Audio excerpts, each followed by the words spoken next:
Hello and welcome to Spectrum e-learning online classes for BSc Maths and Physics। BSc first year में कल की class को continue करते हुए आज हम पढ़ने जा रहे हैं relation between roots and coefficient of an equation. अब आपने बेसिक चीज़ें पढ़ रखी हैं जिसमें हमने पहले पढ़ रखा है कि कोई इक्वेशन है ax² plus bx plus c, इसके जो रूट्स हैं, अब क्योंकि ये बाई क्वाड्रेटिक इक्वेशन है तो बाई क्वाड्रेटिक इक्वेशन है तो उसके रूट्स भी कितने होंगे, x इक्वल टू x1 और x2, इसके दो रूट्स होंगे। अब हमें पता है कि दो मूलों का योग जो है उन दोनों का योग होता है माइनस बी अपॉन ए, जो मूलों का योग है वो, और मूलों का जो गुणनफल है x1 इंटू x2 वो होता है c अपॉन ए। क्योंकि स्टैंडर्ड फॉर्म में इक्वेशन जो होती है बाई क्वाड्रेटिक इक्वेशन उसको कुछ इस प्रकार लिखते हैं x² माइनस मूलों का योग इंटू x प्लस मूलों का गुणनफल इक्वल टू 0।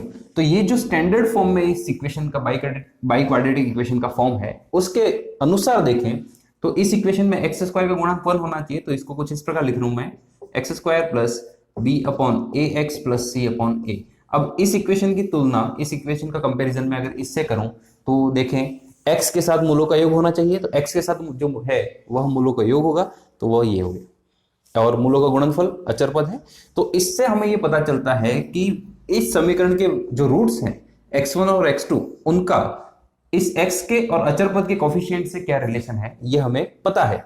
तो ऐसे ही बाई क्वाड्रेटिक इक्वेशन के अलावा अन्य जो भी इक्वेशन है, क्यूबिक इक्वेशन है, क्वाड्रेटिक इक्वेशन है, जो भी इक्वेशंस है उनके रूट्स के साथ क्या रिलेशन है, यही चीजें हम यहाँ पर देखने वाले हैं। तो देखते हैं कि इससे ज्यादा जो भी इक्वेशंस है, जितने भी ज्यादा पावर के इक्वेशंस है उनके लिए उसके रूट्स के कोफिशिएंट के बीच में क्या रिलेशन है। देखें,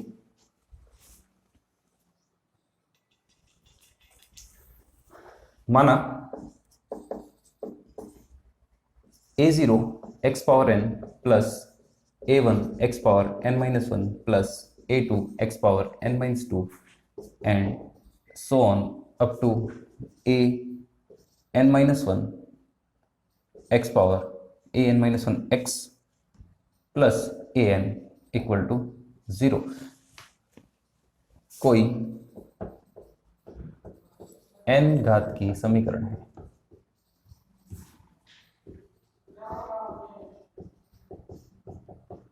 मैंने एक इक्वेशन ले ली जिस nth डिग्री की इक्वेशन ले ली जिसमें a0 x power n, a1 x power n-1, a2 x power n-2 up to an तक इक्वेशन जा रहा है।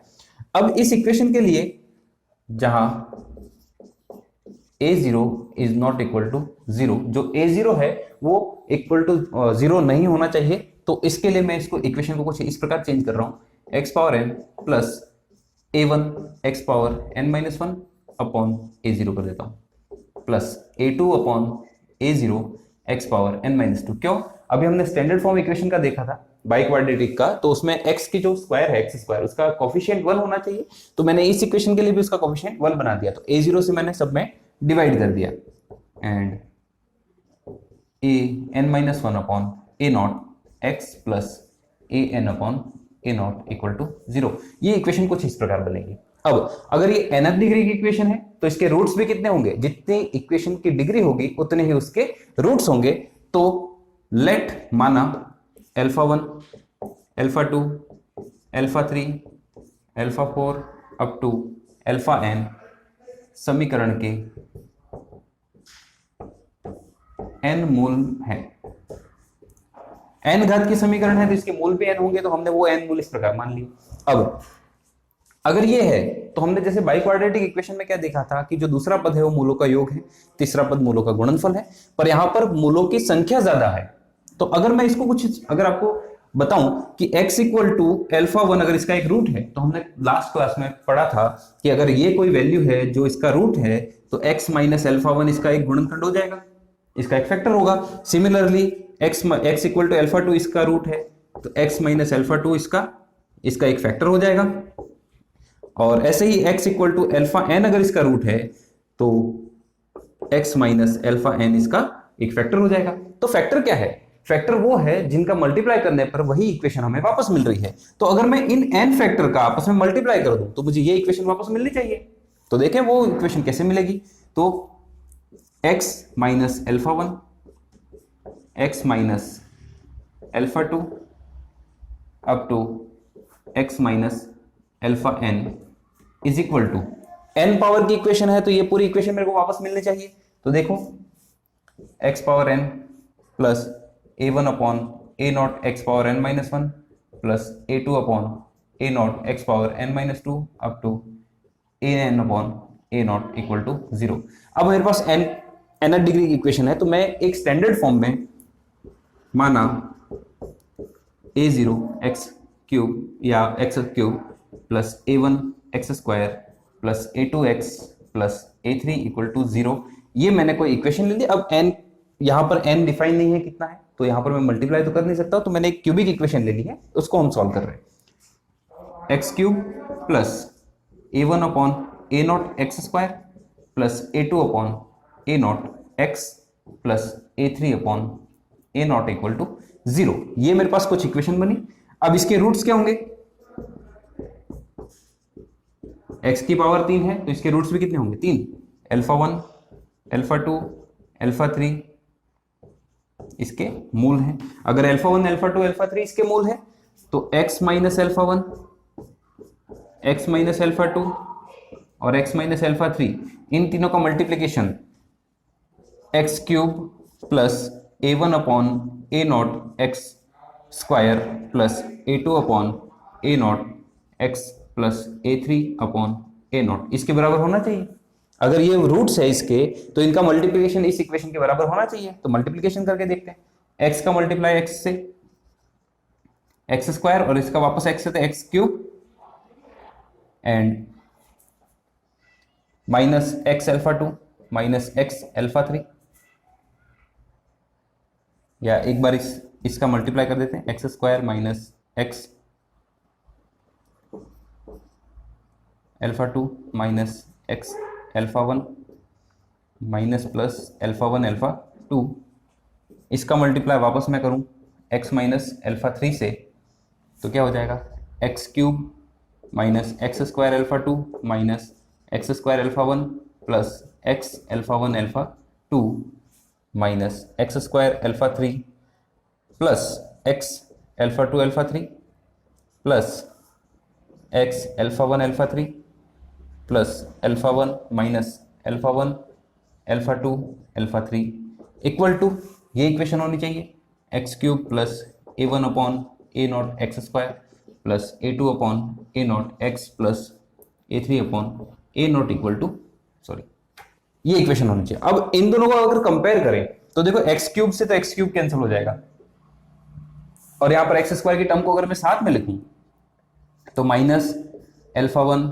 माइनस कॉमन लेके alpha 1 plus alpha 2 plus alpha 3 x square, ये माइनस कॉमन लिया है मैंने, अल्फा एक्स स्क्वायर और एक्स स्क्वायर, फिर प्लस एक्स कॉमन लूं, alpha 1 alpha 2 alpha 3 plus alpha 3 alpha 1 और माइनस का alpha 1 alpha 2 alpha 3 equal to a1 upon a naught x square plus a2 upon a naught x plus a3 upon a naught, ये हमारे पास equation बचती है। अब compare करें तो x square के साथ यहाँ पर जो है वो इस एक्स स्क्वायर के साथ वाले के बराबर होगा। तो देखें इक्वेशन में कोफिशिएंट क्या बन जाएंगे, मूलों का जो योग है वो क्या हो जाएगा minus of alpha 1 plus alpha 2 plus alpha 3 which is equal to a1 upon a naught, minus को यहां से हटा के मैं यहां पर लगा रहा हूं। तो अगर किसी इक्वेशन के 3 रूट्स हैं तो पहली स्टेप में क्या करना है, तीनों मूलों का योग करना है जो किसके बराबर होगा minus of a1 upon a not के। आगे कंपेयर करें तो x के साथ जो टर्म है वो इस x के साथ वाली टर्म के बराबर होगा। तो alpha 1 alpha 2 plus alpha 2 alpha 3 plus alpha 3 alpha 1 equal to a2 upon a naught, ये भी प्लस का है वहां पर भी प्लस का है। और लास्ट में अचर पद का जो गुणांक है वो किसके बराबर होगा, अचर पद के गुणांक के बराबर। तो थर्ड स्टेप क्या होगी minus of alpha 1 alpha 2 alpha 3 equal to a3 by a naught, minus को यहां से हटाकर मैं यहां लगा रहा हूं। तो ये हमारे पास 3 इक्वेशन बनेगी। ये 3 इक्वेशन कौन सी है? जब आपको किसी इक्वेशन के रूट्स नहीं दिए हुए हो और सिर्फ 2 मूलों में संबंध दे रखा हो और उसके कोफिशिएंट फाइंड करने हो आपको अगली इक्वेशन के, तो क्या करना है? पहले जितने भी इक्वेशन है, जितने भी पावर की इक्वेशन है, उसका पहले मूलों का योग निकाल लो, फिर 2-2 के पेयर में मूलों का योग निकालो, फिर एक लास्ट में 3 मूलों का योग। इससे जो इक्वेशन बनेगी उससे आपको मूलों का मान मिलेगा। कैसे मिलेगा वो एक बार मैं प्रॉपरली इसको लिख देता हूं, फिर आपको क्वेश्चन कराऊंगा, उसके बेस पे आपको समझ में आएगा। तो जैसे हमने क्यूबिक इक्वेशन को लेके देखा था, उसी प्रकार हम अगर n घात की समीकरण को लेके देखें तो पहले स्टेप में जो मूलों का उसके गुणांकों के साथ संबंध है वो क्या होगा? तो सभी मूलों का योग, और सभी मूलों का योग क्या होगा? Alpha 1 plus alpha 2 plus alpha 3 plus alpha 4 and up to alpha n। इन सभी का योग किसके बराबर होगा? Minus of a1 upon a0 के बराबर। और इसी को हम समेशन फॉर्म में कुछ इस प्रकार लिखते हैं, बहुत सारी किताबें लिखते हैं अल्फा i, जहां i is equal to 1 to n है, equal to minus of a1 upon a0। ये इसका शॉर्ट फॉर्म है। बाकी सभी मूलों का योग ये है। ये पहली स्टेप है जहां पर सभी मूलों का योगफल है वो माइनस a1 अपॉन a0 के बराबर होता है। और हम पढ़ क्या रहे हैं? मूलों का उसके गुणांक, समीकरण के गुणांकों के में संबंध, तो संबंध ये होता है। दूसरी स्टेप में क्या रिलेशन होगा कि 2 मूलों के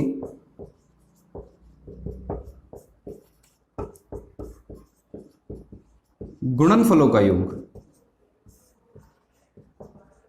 पहले सभी मूलों का योग हो गया, अगली स्टेप में आपको क्या करना है? 2 मूलों का गुणनफल करना है और उनका योग करना है। जैसे alpha 1 alpha 2 alpha 3 alpha n तक जा रहा है, तो इक्वेशन क्या बनेगी? अल्फा 1 का मल्टीप्लाई अल्फा 2 से, फिर अल्फा 2 का अल्फा 3 से, फिर अल्फा 3 का अल्फा 4 से and up to alpha n-1 का अल्फा n से और अल्फा n का अल्फा 1 से। मतलब लास्ट पे लूप में चलना चाहिए। मतलब यहां से अगर मैं शुरू कर रहा हूं मल्टीप्लिकेशन तो घूम फिर के वापस यहीं पे रहना चाहिए। ये मेरे पास टारगेट है। तो अल्फा 1 से शुरू किया था और खत्म भी कहां हुआ? अल्फा 1 पर। यही अल्फा 1 से शुरू किया और लास्ट रूट क्या है? Alpha n। तो अल्फा n पर खत्म करना है, बट अल्फा n अकेला बचेगा तो उसका पेयर दूसरे के साथ जो वापस आगे आ जाएगा। तो इस प्रकार इसका रिलेशन क्या किससे बनेगा? a2 बाय a0 के बराबर होगा ये। तीसरी स्टेप क्या बनेगी? 3 मूलों का गुणनफल।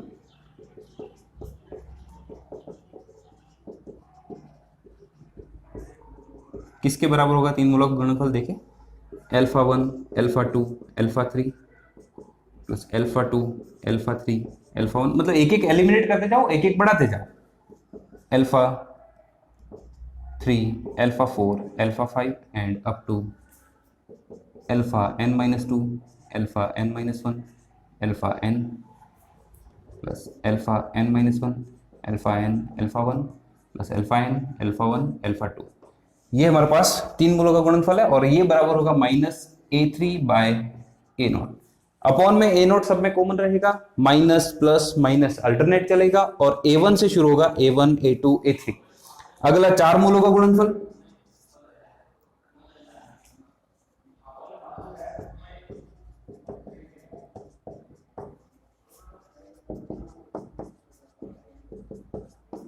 चार मूलों के गुणनफल का योग।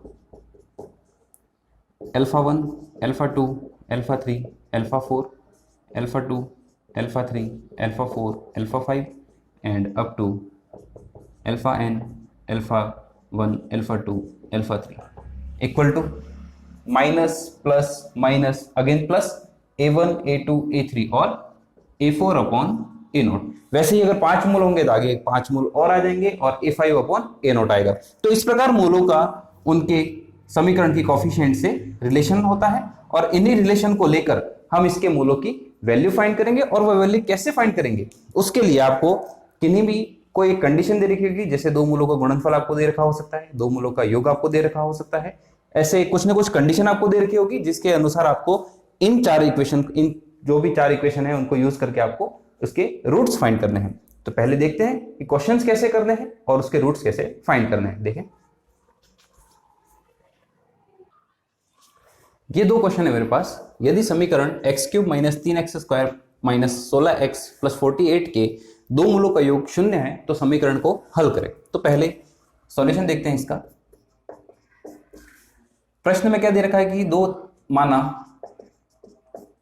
x³ है, x की पावर 3 है तो 3 इसके रूट्स होंगे, तो माना इसके मूल α1 α2 α3 है और गिवन क्या है α1 प्लस α2 इज इक्वल टू 0, ये मुझे दे रखा है।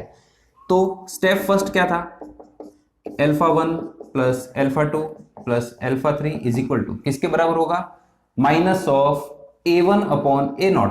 a1 की वैल्यू -3 और a0 की वैल्यू 1, तो ये हो गया 3। क्लियर है। दूसरा स्टेप, α1 α2 दो मूलों का योगों का गुणनफल α2 α3 प्लस α3 α1 इक्वल टू प्लस का a2 अपॉन a0। a2 कितना है -16 अपॉन a0 1, तो -16 इसकी वैल्यू होगी। ये इक्वेशन 1, इक्वेशन 2।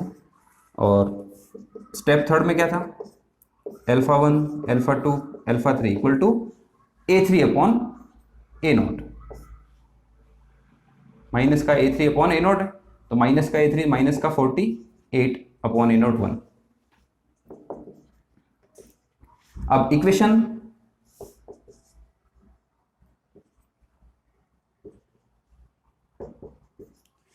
इक्वेशन 1 से देखो, α1 प्लस α2 इक्वल टू कितना है 0, तो पुट इन इक्वेशन 2 तो क्या हो जाएगा α3 इक्वल टू 3। ये मेरे पास एक वैल्यू आ गई α3, एक रूट की वैल्यू आ गई। अब इस α3 का मान इक्वेशन में 4 में पुट करो। इक्वेशन 4 में देखो, α1 इंटू α2 α3 का मान माइनस का 3 सॉरी प्लस का 3 इक्वल टू कितना हो गया माइनस का 48। तो α2 मल्टीप्लाई बाय α1 α2 कितना हो गया माइनस का 16। α3 और α1 α2 की वैल्यू इक्वेशन 3 में पुट कर दो। α1 α2 की वैल्यू माइनस का 16 प्लस α2 की वैल्यू हमें नहीं पता है पर α3 की वैल्यू पता है, तो माइनस का प्लस का 3 α2 और α3 की वैल्यू हमें नहीं पता है और α1 की वैल्यू हमें पता है। α3 की वैल्यू पता है 3 और α1 की वैल्यू 1 इक्वल टू माइनस का 16। तो माइनस का 16 जब उधर जाएगा तो प्लस का, तो ये तो कैंसिल हो गया। तो क्या बचा,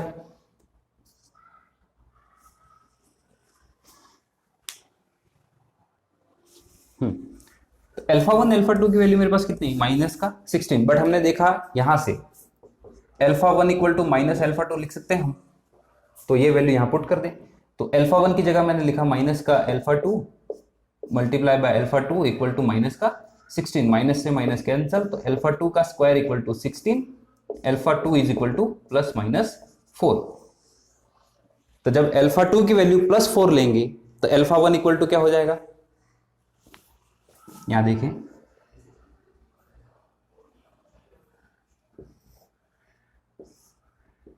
α2 इज इक्वल टू 4, तो इक्वेशन 1 से देखें α1 इज इक्वल टू -4 और α2 इज इक्वल टू -4, तो α1 इज इक्वल टू 4। तो अल्टीमेटली तीनों रूट्स क्या हो गए इसके, α1 इज इक्वल टू 4, तीन मूल क्या हो गए α1 4 -4 और 3, ये इसके तीनों रूट्स हो गए। तो इस प्रकार हमें मूलों को ज्ञात करना है। सेकंड क्वेश्चन देखें, कंडीशन वही है, x पावर 4 में इक्वेशन है और दो मूलों का योग 0 दे रखा है आपको, तो आपको ये कंडीशन सेटिस्फाई करवानी है। अब आपके इसके देखें सॉल्यूशन।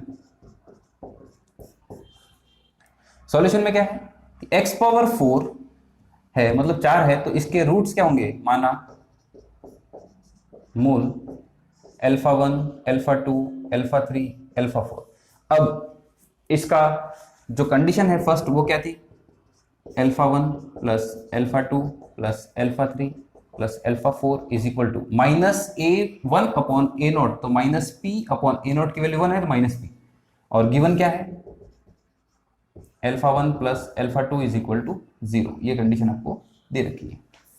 सेकेंड स्टेप में क्या था, दो मूलों का गुणनफल। अब जब देखो 3 मूलों का गुणनफल है तब तो ये कंडीशन आपको सीधा लिख देना है, पर जब 4 मूलों का गुणनफल होगा उसको दो दो के पेयर में लिखना है। तो आपको एक छोटी सी ट्रिक बता रहा हूं कि इस एक मूल को लो और बाकी तीनों से मल्टीप्लाई करके यहां लिख दो। कैसे, देखो मैंने अल्फा 1 लिया, alpha 1 into alpha 2 plus alpha 1 into alpha 3 plus alpha 1 into alpha 4। अब ये इस मूल का काम हो गया, इसे छोड़ दो। अब आगे बढ़ो, अल्फा 2 को लो और उसका बाकी दोनों से मल्टीप्लाई कर दो, alpha 2 alpha 3 plus alpha 2 alpha 4। फिर अल्फा 3 की वैल्यू देखें तो अल्फा 3 अल्फा 4, अब अल्फा 4 बचा, अल्फा 4 अल्फा 1, बस ये हो गया, ये आ गया हमारे पास। इसकी वैल्यू किसके बराबर होगी, A2 अपॉन A0, तो प्लस का क्यूब, इसके बराबर हो गई हमारे पास वैल्यू।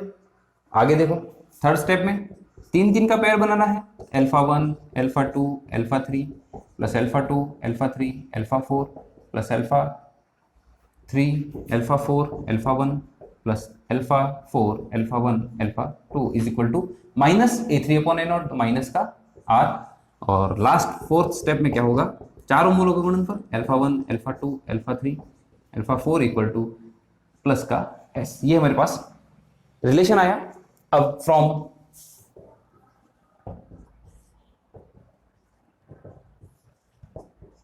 इक्वेशन 1 से इक्वेशन 2 से देखो, अल्फा 1 प्लस 2 तो 0 हो गया, तो alpha 3 plus alpha 4 equal to क्या आ गया, माइनस का P, माइनस का P आया। अब इस रिलेशन को हम यूज करेंगे। इक्वेशन 4 से देखो, यहां से अल्फा 1 अल्फा 2 अल्फा 3 कॉमन आ रहा है, अल्फा 2 अल्फा 1 अल्फा 2, देखो इन दोनों में से अल्फा 1 और अल्फा 2, तो from equation 4 alpha 1 alpha 2 common लिया तो अंदर क्या बचा, अल्फा 3 प्लस अल्फा 4, और इन दोनों में से देखो अल्फा 3 और अल्फा 4 कॉमन ले लिया मैंने, तो अल्फा 3 अल्फा 4 कॉमन लिया तो अल्फा 1 प्लस अल्फा 2 बचा, जो किसके बराबर आया, माइनस का R के बराबर। पर हमें पता है अल्फा 1 प्लस अल्फा 2 किसके बराबर है, 0 के बराबर है, तो alpha 1 into alpha 2, alpha 3 plus 4 की value minus P plus alpha 3 alpha 4, और ये हो गया 0 इक्वल टू माइनस R। तो यहां से अल्फा 1 अल्फा 2 की वैल्यू आई हमारे पास minus R upon P, minus R upon minus P, minus से माइनस कैंसिल, तो R बाय P मेरे पास अल्फा 1 अल्फा 2 की वैल्यू आई। अब from equation 5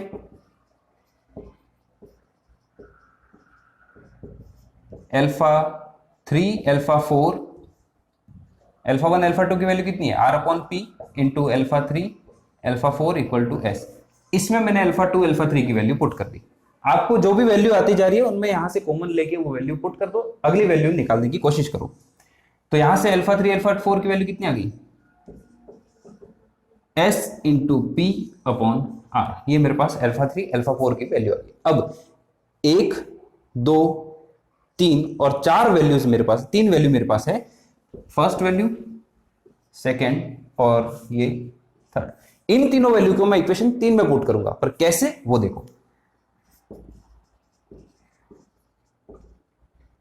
for equation from equation 3, equation 3 में देखो अल्फा 1 और अल्फा 2 अल्फा 3 और अल्फा 4, इन दोनों की वैल्यू तो मेरे पास यहां पर है, वो पुट कर दो।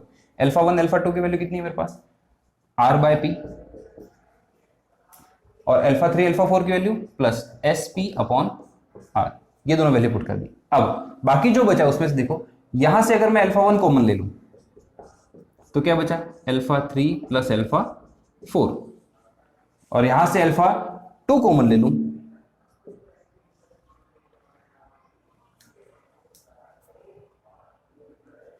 सॉरी, यहां से जब इसमें कॉमन अल्फा 3 कॉमन लूंगा मैं, तो अंदर बचा अल्फा 1 प्लस अल्फा 2, और यहां पर जब मैं अल्फा 4 कॉमन लूंगा तो क्या बचेगा मेरे पास, alpha 1 plus alpha 2 is equal to Q, ये भी 0 और ये भी 0, तो बचा क्या, R upon P plus S P upon R plus 0 equal to Q. सबका पक्षांतरण कर दे अगर तो क्या हो जाएगा, Q minus R upon P minus, या एलसीएम ले लो यहां से तो क्या हो जाएगा, एलसीएम लेंगे तो R square plus P square S is equal to P Q. यही हमें प्रूव करना था। तो आपको क्या करना है कि मूलों, एक चीज याद रखना कि जब तीन मूल हो और उसको दो दो के पेयर में लिखना हो तो आप simply alpha 1 alpha 2 alpha 2 alpha 3 और अल्फा 3 अल्फा 1 कर सकते हैं। बट वही अगर चार मूल है तो चार मूलों में आपको प्रत्येक मूल का अन्य मूल से गुणनफल करना पड़ेगा। तो अल्फा 1 का तीनों से किया, ये तीनों लिख दिया, फिर अल्फा 2 का इन दोनों से कर दो, ये दोनों लिख दिया, फिर अल्फा 3 का इससे कर दो, तो टोटल 6 टर्म्स बनेगी आपकी। ये गलती बहुत से करते हैं कि चार जब मूल हैं तो चार मूलों का गुणनफल कुछ इस प्रकार लिख देते हैं, alpha 1 alpha 2 alpha 2 alpha 3 alpha 3 alpha 4 और अल्फा 4 अल्फा 1। तो ये देखो 1 2 3 और 4 टर्म ही बनी, तो इससे आपका आंसर नहीं आएगा। तो ये बात याद रखनी है कि प्रत्येक मूल का अन्य मूलों से गुणनफल करना है। तो टोटल 6 टर्म्स होंगी सिर्फ दो दो के पेयर में, बाकी 3 वाला वैसे ही चलेगा, 4 वाला वैसे ही चलेगा, वो बराबर चल रहा है, सिर्फ दो दो के पेयर में। तो ये बात याद रखें। इस प्रकार आपको मूलों का मान निकालना है और उससे रिलेशन जो भी आ रहा है, जैसे 1 + 2 0 था तो मैंने 3 + 4 की वैल्यू निकाल ली, उसको मैंने इसमें पुट करके अल्फा 1 अल्फा 2 की वैल्यू निकाल दी, उस अल्फा 1 अल्फा 2 की वैल्यू मैंने यहाँ पुट करके अल्फा 3 अल्फा 4 की वैल्यू निकाल दी, और इस प्रकार हमने ये सारा क्वेश्चन सॉल्व किया है। आज की क्लास के इतना ही, आगे क्लास के लिए बने रहे। Thank you.